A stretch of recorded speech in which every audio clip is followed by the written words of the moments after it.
من جاهد فإنما يجاهد لنفسه إن الله لغني عن العالمين. Bagaimana saya bisa masuk surga tertinggi sementara saya sering gelisah, tidak khusyuk ibadah karena kesalahan saya di masa lalu?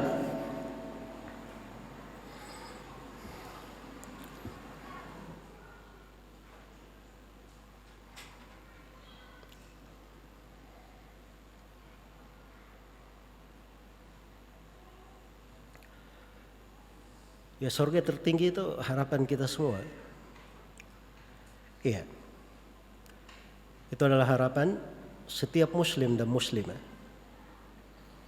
Dan kita memohon kepada Allah Subhanahu wa taala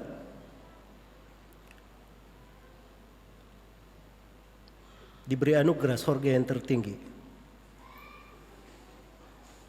Karena Rasulullah sallallahu alaihi wasallam bersabda, "Idza sa'altumullahul jannah fas'aluhul firdausil a'la."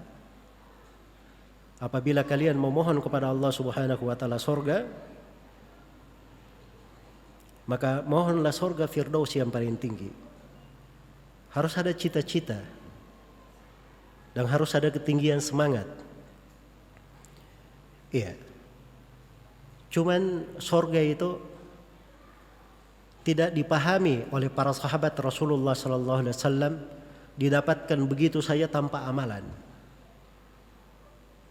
Makanya begitu Nabi sallallahu alaihi wasallam mengabarkan tentang umatnya kebanyakan penduduk surga, wa fihim sab'una alfan yadkhulunal jannata bighairi hisabin wala adab, dan di tengah mereka ada 70.000 yang masuk surga tanpa adab dan tanpa siksaan. Maka para sahabat ketika bertanya, siapa 70.000 orang ini? Di antara mereka ada yang berkata, ini barangkali orang yang lahir dalam keadaan muslim, tidak pernah mengenal kekufuran di dalam hidupnya. Ada yang berkata itu barangkali orang yang tidak pernah berbuat kesyirikan.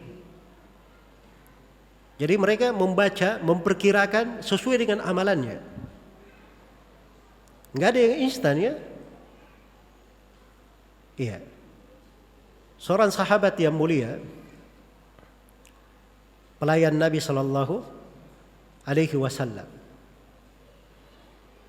itu meminta kepada Nabi sallallahu alaihi wasallam agar supaya menemani Nabi di surga.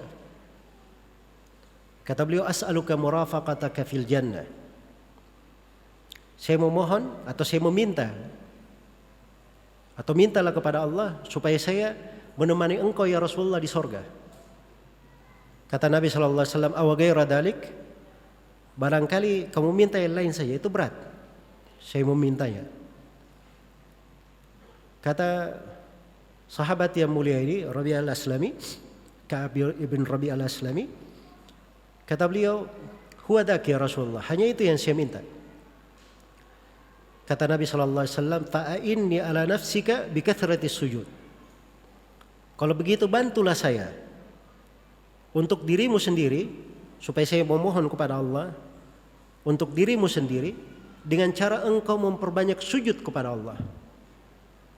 Perbanyak ibadah salat selain daripada salat wajib, supaya bisa membantumu mendapatkan derajat yang tinggi.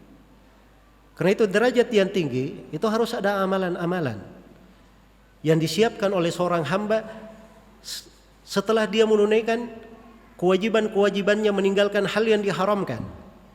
Ada amalan-amalan tinggi yang dia perbuat di dalam hal tersebut. Dan ini pembahasan pokoknya kalau ingin mengenal yang seperti ini, itu di dalam pintu menuntut ilmu syar'i dan pintu mempelajari buku-buku akidah as-salaf. Karena siapa yang mempelajari buku-buku akidah as-salaf, maka dia akan mendapatkan sebab-sebab yang dengannya membuat dia berhak untuk dikumpulkan bersama Nabi dan para sahabatnya. Sedangkan Rasulullah sallallahu alaihi wasallam telah bersabda, al-mar'u ma man ahabba. Seorang itu bersama siapa yang dia cintai. Seorang itu bersama siapa yang dia cintai. Baik, ini mungkin jawaban ringkas ya untuk pertanyaan ini. karena banyak pertanyaan ya, waktu kita juga terbatas. Ya wallahu taala alam.